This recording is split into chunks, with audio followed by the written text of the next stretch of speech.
Hello and welcome to a DrivingMaul show special. Yes, the DrivingMaul show, which comes to you at 8 p.m. every Monday night.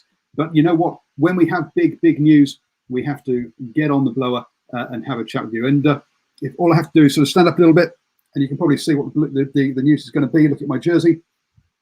Arswin's got the hat on. He's got the jersey on. Yes, this is a special about Dan Carter signing for the Blues. So, Arswin, have you managed to contain your excitement today, or have you just been bouncing off the walls? I've been able to contain my excitement. Yeah, that's not the response you're supposed to say. No, this is fantastic. Oh, look, I mean, you know, one thing, there'll be different responses from different Blues fans. The interesting thing for myself is that I suppose, and the group that I also probably attend the games with, is that all news is good news, but at the end of the day, it's the results on the paddock that make the difference. So this is a great building block in achieving that, but it's not the results on the field. It's just it's a brilliant piece of a puzzle. You see, and Arswin has been to the Blues media training day, where he got told, we take it a game at a time. The boys put in a big. I'm impressed with their performance today. We've got a few things to work on. Dearie me. I like my personal favourite for me is the team with the most points on the board at the end of the day will be declared the winner. Well, there is that, yes. So yes. Let's have a look. So this came out basically yesterday. Last night? Last night. And it came out really in perhaps back to front order, because everyone was like, Dan Carter's back for the Blues. And the whole bunch of people sort of sat around who were thinking about it, they're like, but they've already got 5 fly halves. Why do they need him? Well, he's the 5th. Yes. Now, the reason that was because afterwards it came out that Stephen Perifetta has got basically a season-ending injury, or actually that's not true. He might come back towards the end of the series, but it's only a 10-week season, so any kind of injury is nearly season-ending. In all honesty, so let's talk about Stephen Perifetta first, actually, and go the right way about this. There was an injury, and then we find out who the replacement is and try and do it in the right order. Yeah, so absolutely. I think it's really disappointing for Stephen, isn't it? He's just been plagued. He's actually been at the Blues for probably at least 3 seasons, possibly even 4 seasons that he's been on the roster at the Blues. But he's just been blighted by injuries, and this is just another one that come along. It sounds like he's picked it up in training by the sounds of it from what I've read, but there hasn't been a lot of information around it that I've seen. So he's picked up a foot injury at training, and as I said, we're just not getting a chance to see what he can deliver on the paddock because he just picks up injuries so frequently. Yeah, exactly. I think he is one of those. When we see him play, well, he's one of those young, exciting guys, a bit like Josh Ioane down in the Highlanders. The big difference is Josh Ioane has had games, whereas Stephen Perifetta hasn't. So we're not sure exactly how good Stephen can be. Last time, we think from memory, it was either a shoulder injury that took him out for a season. That was pretty much all of 2019 was pretty much was out with that, wasn't it? Yep. So yeah. And then I think 2018 he had a season-ending injury as well, or something that really affected the majority of a season as well. So yeah. So we wish him a full recovery, and we wish him actually an injury-free season next year, because we'd love to see him. If you're going to miss a season, it's a good season to miss, isn't it? Well, true, but part of the thing that we've had this lockdown, we've had these 8-9 weeks, whatever it's been, where people are supposed to be able to get over these niggles and get themselves into that. But there you go. So one of the reasons and Christopher brings up a point here about the insurance side of things. But one of the reasons that we can see Dan Carter take part, but Liam Squire, Kieran Reid, Ben Smith, etc., not take part, is that he's out of contract. Yes, he took the Kobe Steelers to the championship, but because that season now has been cancelled, he doesn't have a contract for next season. His contract came to an end. All those other guys are going back to Japan in November for the next season. That's why there isn't the insurance issues around Dan Carter. And talking of money, apparently he's also taking a big pay cut. as well to do this, and basically he's coming in on I think basically a standard Super Rugby contract. He's not on the $1 million a year that he was when he was over at Racing. Mind you, we must remember it says that the minimum is $1,800 a week. We don't know whether he's getting the minimum. He won't be getting the $2 million for sure. That's definitely a scenario. And he has said that he's basically doing it to give back to the game, which is great. Great to see that he's doing that, and he wants to spend more family time. And that's why I suppose, in the fact that he wants to give back to the game, there's an opportunity at the Blues. The question marks, obviously, how come he didn't go down to red and black country? And the answer's twofold in the fact that the opportunities has arisen at the Blues, and the fact that, as he says, the lockdown has shown that he loves spending time with the family. So, if he ends up going down to red, the family lives in Auckland, in Newmarket. Might have moved out of Newmarket now, but yeah, no, they definitely live in Auckland. Yes. So there is that side of things. So fantastic that he's back. As you say, he's talking about giving back. He's talking about helping the younger guys come through. What he's also talking about is that he's played 6 games in a year and a half. And had no contact for the last 3 months. Yep. Now, if you think that when all the discussions about how quickly can we get Super Rugby stood back up again, they were talking. I can't remember if it was it 2 or 3 weeks. They said they needed the contact training before you can actually take part in a game. So he is a number of weeks away, having had no contact for 3 months. Look, when I heard this. When I heard the news, I mean, to tell you the truth, I wasn't really sort of thinking, oh yeah, he's going to be, on the field and playing number 10 or 12. It was more the fact is that this is what the Blues have been missing, is that the culture, the experience. We've seen it with Beauden Barrett already coming back in after lockdown, where he goes and sets a team, or I don't know, was a team or country record in that Bronco Buster test that they have. And it's just like, well, and hang on, it sets a benchmark. It shows the other players what they need to do to reach a certain level, to be better than what they are. And I think that's what Dan Carter's going to bring. He's going to bring the professionalism, and he's going to bring, obviously, world of experience that he's going to be able to pass on to the players as well. And I think it's great for Beauden Barrett, because if you think about it, it's a very young backline. And you've got someone now with masses of experience to help him to sort of mentor that backline. And then obviously, once he's match fit, maybe running on the field and seeing him run around in a Blues jersey. Yeah, I think it will take. So yeah, I'm not expecting him to turn out for the first 3 or so weeks. I did see Elliot Smith, Elliot somebody or other on Twitter, one of our esteemed rugby journalists mentioned. How can someone who isn't available for 3 weeks be an injury replacement? Well, look, there's not many injury replacements around, mate, and no one's had contact for 3 months, okay? Who are you going to get? Good point. I mean, like, reality is who are you going to get? Because nobody's been playing. I mean, even when you look at club rugby, I'm guessing they're training now, or they have been. Training started on Tuesday, because we our international co-host or guest on DrivingMaul wasn't available, but he will be available from next week. So we're going to have him back, Dwayne, the Samoan number 9, social 9, current number 9. He's training started back on Tuesday. So yeah, there's no one's had any contact training for the last 3 months. Yep, exactly. So having him, as you say, it takes a weight off Beauden Barrett's shoulders. Beauden Barrett can now spend more time concentrating on himself. Yep. And allow Dan to take over some of that mentoring. Yeah. Look, I mean, and I think the breadth of experience in the mentoring role, because you've got Leon McDonald, who's a good All Black in his own right, and as a 15, and sort of thing as well. So you've got that good experience, not just sort of like at club level, but actually international All Black level experience that can be passed on through the back line and onto the team. Right from, your Beauden Barrett, Leon McDonald, Tana Umaga is still there. Let's not forget that. And Carter. Mm-hmm. And that's what I keep emphasizing, that's what it's been about for the Blues. The fact is that they haven't got these big names to mentor the players in the past, and they have got it now. And that's the exciting thing for me. That's the one that gets me going Yahoo internally.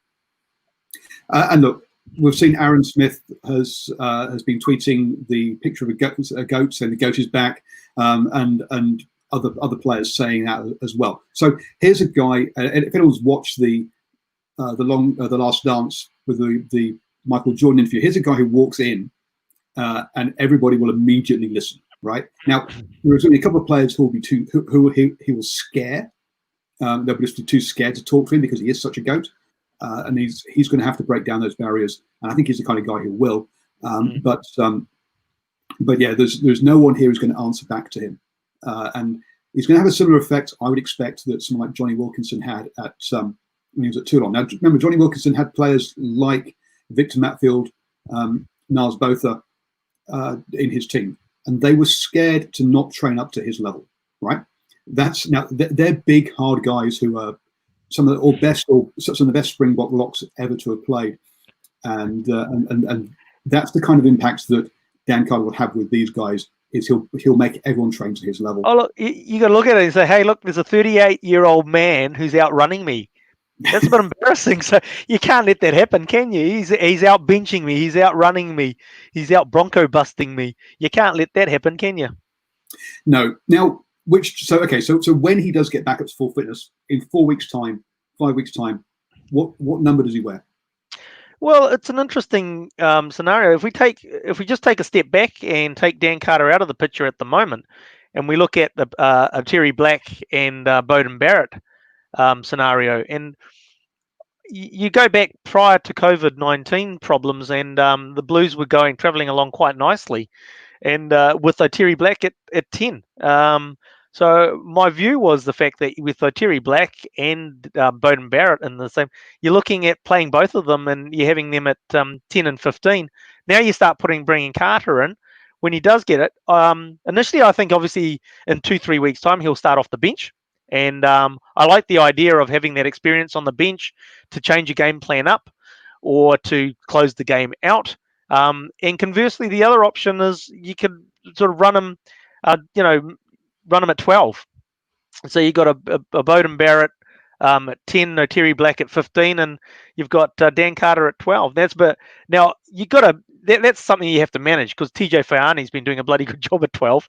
So and Harry Plummer when he comes on, probably not so much, but definitely TJ Faiani has been doing well at 12. So that's something you have to manage. But definitely, I think the closer role on the bench or to change your game plan if it's not working is a great position. Yeah, exactly. I think that 23 jersey is the 22 jersey is the best jersey for him. Okay. Yeah, we do want him on the bench. No, 23 people in the match day squad. Was it? Oops, my bad. Yeah, 8 plus 5, 15, 23. Which is basically the pivot replacement.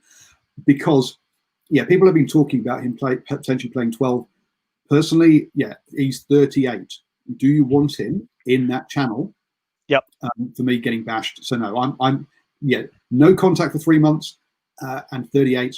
No, I don't want him playing 12. I'm sorry. So that's TJ's from Faiani's jersey all day long, as far as I'm concerned. So that piece, I guess. The other then, as you say, do you play Terry Black at 10 and Beauden Barrett at 15, or does Beauden Barrett keeps getting pushed back to 15, but he keeps saying, "I'm a 10. I want to play 10."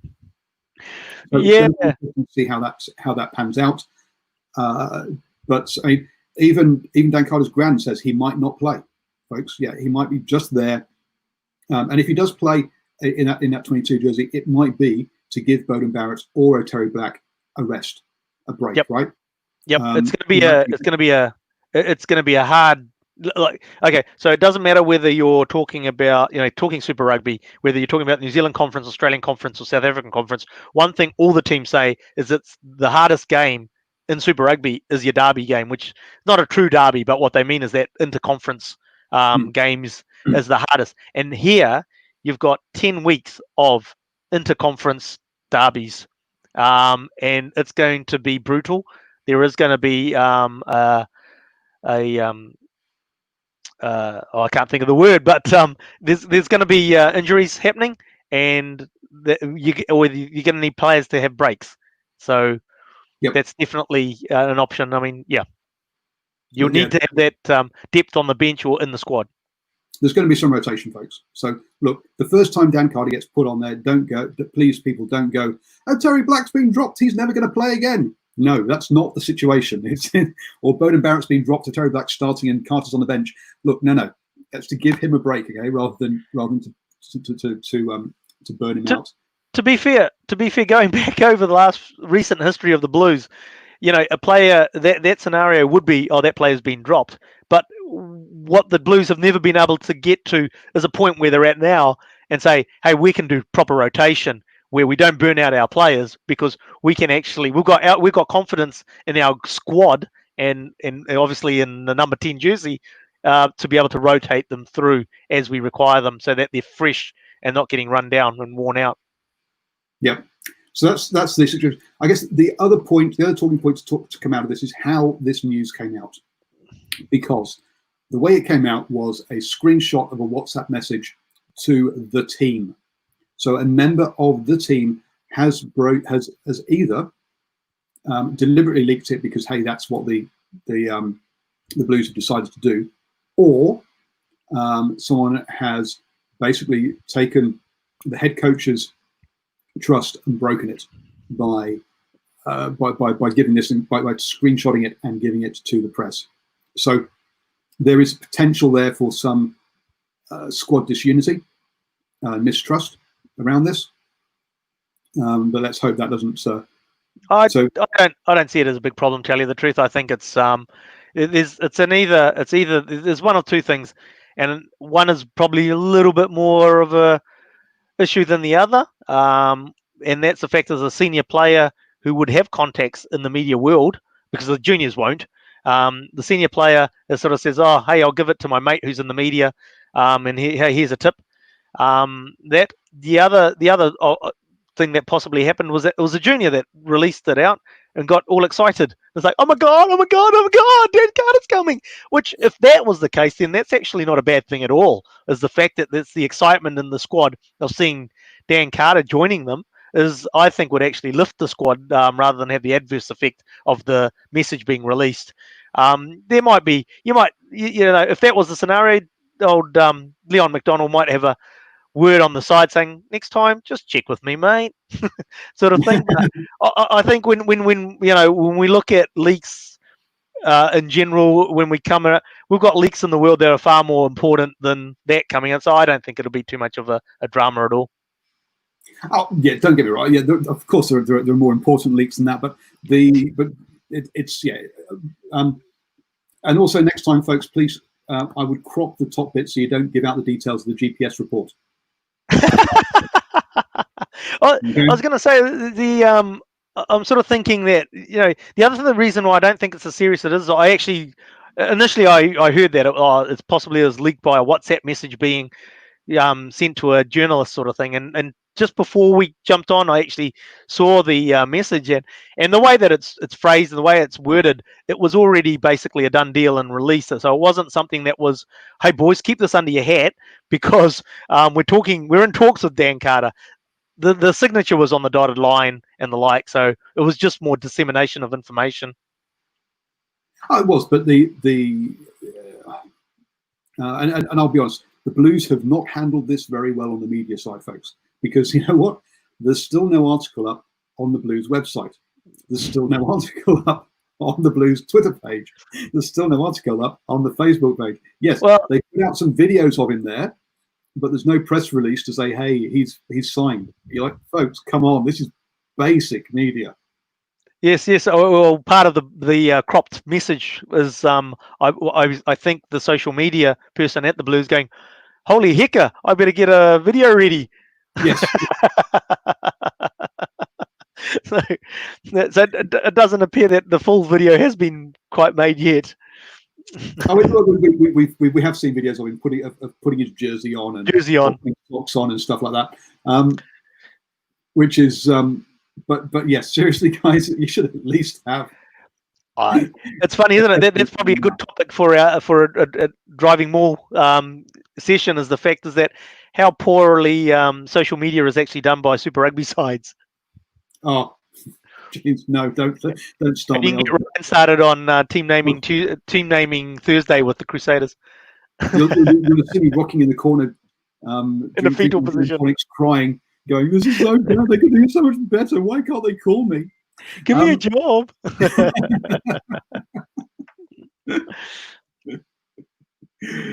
Oh dear. Well, I think that's we've covered all the bases there, Ashwin. Anything else? I think so. I think is it don't let the face sort of confuse you. There is excitement there, but it's tempered because at the end of the day, it's still about results. And remember, Ashwin, you could be there at the ground next Sunday if we get to level 1. You could see him in the flesh. Wow. Well, look, if I'm not at the ground next Sunday at 3:00 watching the Blues play the Hurricanes, I'll be in that corner and having a few G&T saying, "Why is the weird still at level 2? Why are we still at level 2? Your caucus has said level 1." So yes, we'll in fetal position. We will we'll cut it off there. To it. So thank you very much, Ashwin, for this for the chat about Dan Carter. Look, he's back. The only thing that we need now to make sure that we get everybody's bums on seats for the games next weekend is Richard McCaw to come back. So for the Blues, which it doesn't have to be the Blues, but which So let us know in the chat which Super Rugby franchise needs Richard McCaw the most. And if you're not answering the Highlanders, I want to know why.